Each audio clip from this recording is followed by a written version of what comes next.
นดีต้อนรับทุกท่านเข้าสู่ Channel Notolis ค่ะสำหรับคลิปที่ทุกท่านได้รับชมและรับฟังอยู่นี้จะเป็นการสปอยซีรีส์เกาหลีเรื่อง Blue Birthday ค่ะซีรีส์เรื่องนี้เปิดฉากมาในวันเกิดครบรอบอายุ 18 ปีของโอฮารินนางเอกของเรื่องที่กำลังเตรียมจะสารภาพรักกับเพื่อนสมัยเด็ก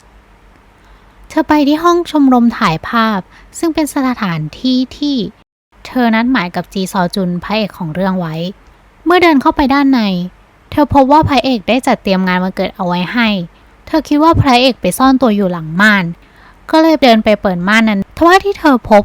กลับเป็นร่างไร้วิญญาณของพระเอกที่ตายจากการกรีดข้อมือเธอทำอะไรไม่ถูกล้มลงกับพื้นและกรีดร้องด้วยความสะเทือนใจ10 ปีต่อมานางเอกทำงานที่ศูนย์รักษาสัตว์ซอบอมเธอในวัย 28 ปียังคงติดต่อกับฮเยมินพี่สาวของพระเอกอยู่เสมอในวันเกิดครบรอบ 28 ปีเธอมีโอกาสไปช่วยสัตว์ที่โรงเรียนมัธยมซอยอนซึ่งเป็นโรงเรียนที่เธอจบมาทำให้เธอย้อนนึกถึงความทรงจำเก่าๆเมื่อเดินผ่านทางเข้าโรงอาหารก็นึกถึงตอนที่เธอทะเลาะกับพระเอกให้เขาถ่ายรูปให้ใบหนึ่งแต่ดันล้มพระเอกช่วยยื้อแขนของเธอเอาไว้ทำให้ใบหน้าของพวกเขาอยู่ห่างกันเพียงแค่คืบความเขินทำให้พวกเขาต่างปากแข็งและบอกว่าตัวเองไม่ได้สนใจกันและกันเมื่อเดินผ่านมานั่งตัวหนึ่งเธอก็นึกถึงความทรงจำหลังจากนั้นโทษตัวเองที่ปากแข็งในตอนนั้นเธอยังถามซูจินเพื่อนสนิทของเธอเรื่องการสารภาพรักเพราะเธอกลัวว่าถ้าถูกปฏิเสธจะต้องขายหน้ามากแน่ๆแต่ซูจินกลับบอกว่าเธอควรที่จะสารภาพรักออกไปซูจินไม่อยากให้เธอมาเสียใจภายหลังเดินไปเรื่อยๆก็เห็นเจ้าหมาที่เธอจะมาช่วยเหลือเมื่อเดินตามมันไปหูเธอราวกับได้ยินเสียงของพระเอกเขาเรียกชื่อเธอและยังเดินนำพาเธอเข้าไปด้านในห้องชมรมถ่ายภาพณที่แห่งนี้เธอย้อนนึกไปถึงตอนที่พระเอกสอนวิธีใส่ฟิล์มให้กับเธอ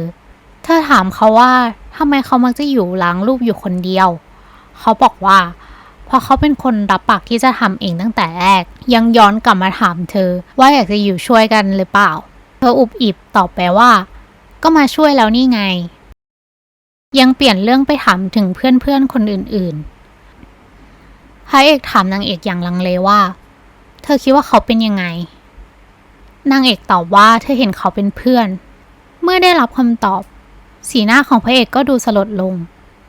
เขาไล่นางเอกกลับบ้านและเดินเข้าไปหลังม่านในห้องชมรมโดยไม่หันกลับมาอีก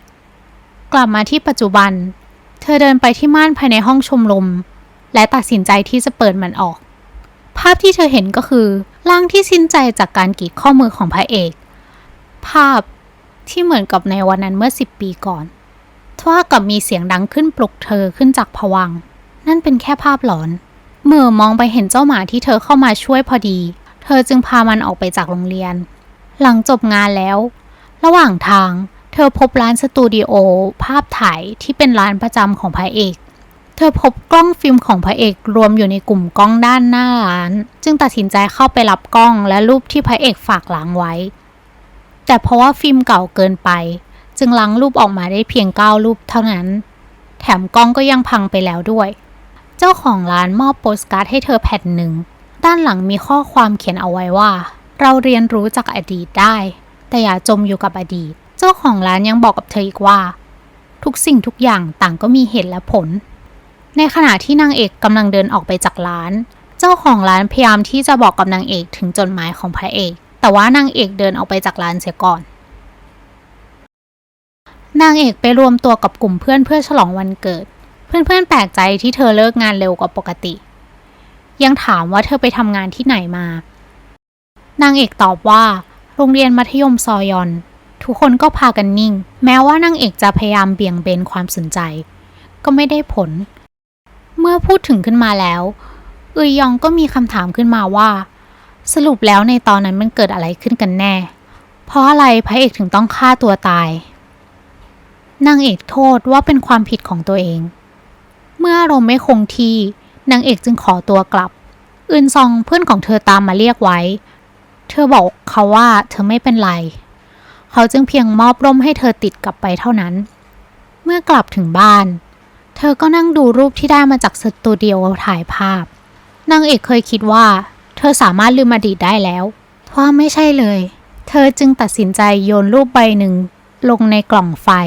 และปล่อยให้มันเผาไหม้ไประหว่างนั้นสายตาของเธอก็เหลือบไปเห็นซองบางอย่างอยู่ภายในกระเป๋ากล้องมันคือจดหมายที่พระเอกเขียนถึงนางเอกใจความด้านในกล่าวว่าที่จริงแล้วตัวพระเอกเองเนี่ยทั้งใจแคบและมองโลกในแง่ร้ายไม่ได้เฉยเมยอย่างที่หลายๆคนเข้าใจเขาก็เลยกลัวว่าเขาที่เป็นแบบนี้นางเอกอาจจะไม่ชอบก็ได้เขาชอบเธอนะชอบเธอมากๆเลยเมื่อนางเอกอ่านจบเธอก็เอาแต่ร้องไห้และบอกว่าคิดถึงพระเอกอยากจะเจอเขาอีกแค่สักครั้งหนึ่งก็ยังดีจากนั้นเธอก็พบว่าเธออยู่ในฝันที่ย้อนเวลากลับไปเมื่อ10 ปีก่อนในรถเมล์คันหนึ่งและเมื่อมองออกไปข้างนอกเธอเห็นพระเอกตัวเป็นๆในชุดนักเรียนมัธยมปลายขี่จักรยานผ่านไปต่อหน้าต่อตาตอนที่2มันเป็นครั้งแรกที่เธอฝันถึงพระเอกหลังจากที่เขาตายไปแล้วเธอรีบลงจากรถเมล์แล้ววิ่งตามเขาไปแต่พอรีบเกินไปทำให้เธอสะดุดล้มจนบาดเจ็บที่เข่าทว่าเธอไม่ใส่ใจมุ่งมั่นที่จะไปที่ชมรมถ่ายภาพทว่าเมื่อไปถึงกลับไม่พบใครเลยในขณะที่กำลังจะเดินออกไปพระเอกก็เดินออกมาจากด้านหลังของม่าน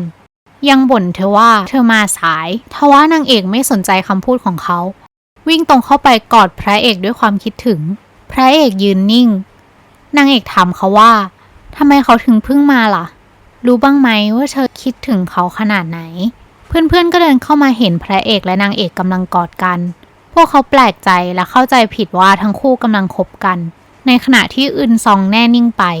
เขาเหลือบไปเห็นบาดแผลที่เข่าของนางเอกทุกคนจึงหันไปให้ความสนใจกับแผลของเธอแทนทว่าพระเอกกลับลากเธอไปห้องพยาบาลทันที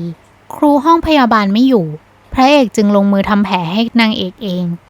อึนซองตามมาที่ห้องพยาบาลและเสนอว่าในเมื่อพระเอกเป็นคนพานางเอกมาส่งห้องพยาบาลแล้วเขาจะเป็นคนพานางเอกไปส่งที่ห้องเองนางเอกปฏิเสธแต่พระเอกกลับตอบรับเขาทำเพียงย้ำว่านางเอกอย่ามาสายและจากไป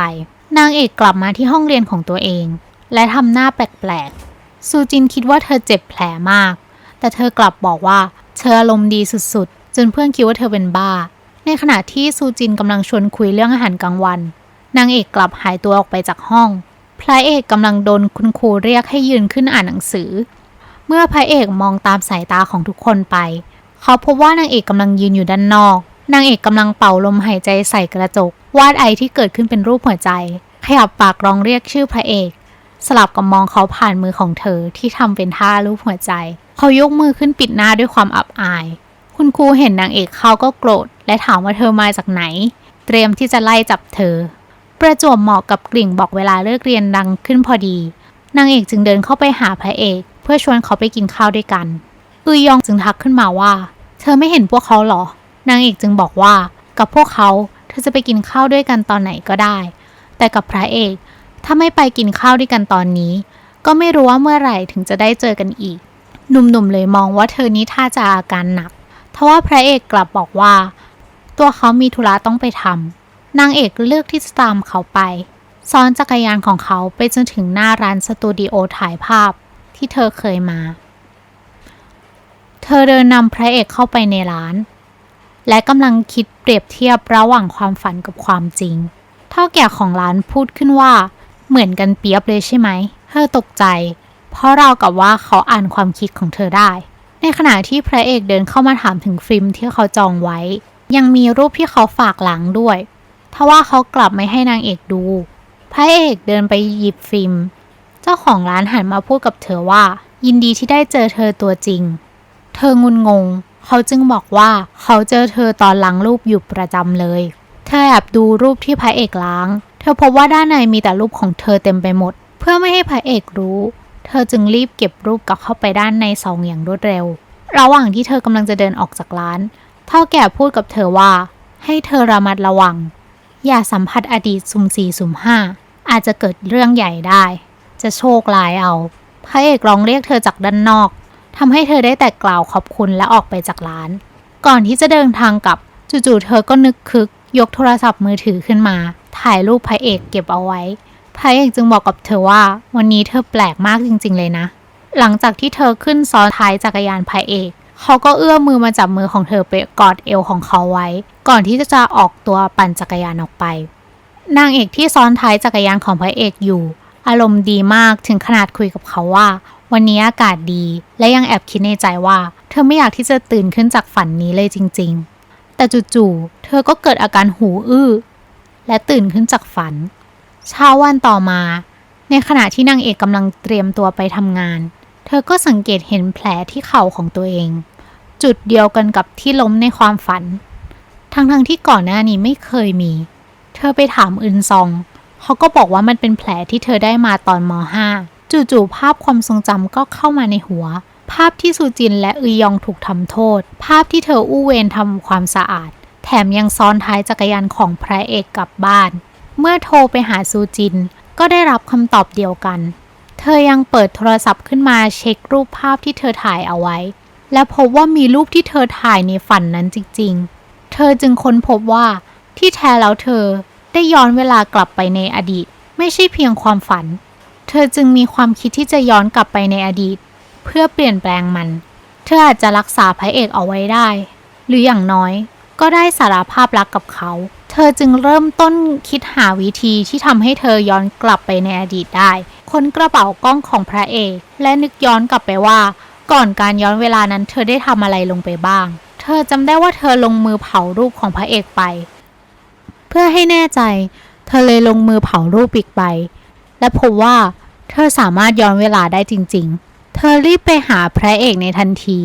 และพบว่าเขาไม่อยู่ที่ห้องเรียนของตัวเองเมื่อเจอเขาที่มุมหนึ่งของโรงเรียนจึงรีบเข้าไปหาและบอกกับเขาว่าไม่ว่าอะไรจะเกิดขึ้นก็ห้ามตายเธอจะไม่ยอมเห็นเขาตายไปต่อหน้าต่อตาแน่ๆตอนที่ 3พระเอกเพียงยิ้มขำไม่ได้ตอบรับนางเอกถามถึงความกังวลใจในช่วงนี้ของพระเอกเพื่อหาสาเหตุที่เขาฆ่าตัวตายในตอนนั้นพระเอกไม่ตอบทว่ากลับถามนางเอกกลับว่าช่วงนี้เธอเป็นอะไร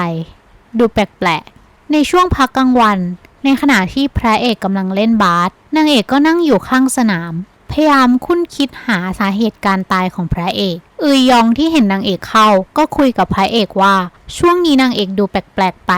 ตั้งแต่ล้มได้แผลที่หัวเข่าวันนั้นก็ชอบพูดจาเพ้อเจ้อระหว่างนั้นซูจินก็ส่งข้อความมาหาไหนเธอบอกว่าจะไปร้านสะดวกซื้อด้วยกันทว่าอึนซองเดินเข้ามาทักนางเอกเสียก่อนนางเอกถามเขาว่าไม่เล่นบาสหรอเจ้าตัวบอกว่าเหนื่อยแต่แอบพูดเบาๆว่าถ้ารู้ว่านางเอกจะมาเขาก็คงไปเล่นแล้วนางเอกถามอึนซองว่าช่วงนี้พระเอกมีพูดจาแปลกๆเหนื่อยหรือเรื่องที่กลุ้มใจบ้างหรือเปล่าอึนซองตอบว่าพระเอกไม่ชอบพูดถึงเรื่องแบบนั้นนางเอกพยายามให้อึนซองช่วยคิดหาอึนซองจึงบอกว่ามีเพื่อนร่วมห้องคนหนึ่งชื่อคิมชินอูที่ดูไม่ชอบพระเอกเอามากๆทั้งยังเคยเรียกพระเอกว่าไอตัวซวยอีกด้วยแต่พระเอกก็ไม่ได้ให้ความสนใจมากนางเอกยังคงถามหามูลเหตุอื่นๆอึนซองจึงแนะนำให้เธอไปลองอ่านหนังสือที่พระเอกอ่านช่วงนี้ดูหลังจากที่พระเอกและอึยยองเล่นบาสเสร็จพวกเขากลับไปที่ห้องเรียนซูจินแวะมาหาพวกเขาและได้รู้ว่านางเอกปล่อยให้เธอรอที่จะไปร้านสะดวกซื้อด้วยกันเกอร์แถมยังไปนั่งดูพวกพระเอกเล่นบาสโดยไม่บอกเธออีกเธอจึงบ่นกับพวกพระเอกว่าช่วงนี้นางเอกชอบหายตัวไปทั้งยังไม่เข้าเรียนคาบเช้าทำให้เธอต้องช่วยโกหกนางเอกมุ่งหน้าไปที่ห้องสมุดเพื่อตามสืบหนังสือที่พระเอกอ่านเธอบอกบรรณารักษ์ว่าเธอมาขอดูบันทึกการยืมหนังสือแทนเพื่อนซึ่งไม่ได้มาเรียนทว่าเมื่อบอกชื่อไปบรรณารักษ์กลับตอบเธอว่าวันนี้เขามาเรียนนะเมื่อบรรณารักษ์สาวเงยหน้าขึ้นมานางเอกก็พบว่าเธอคือเฮเยมิน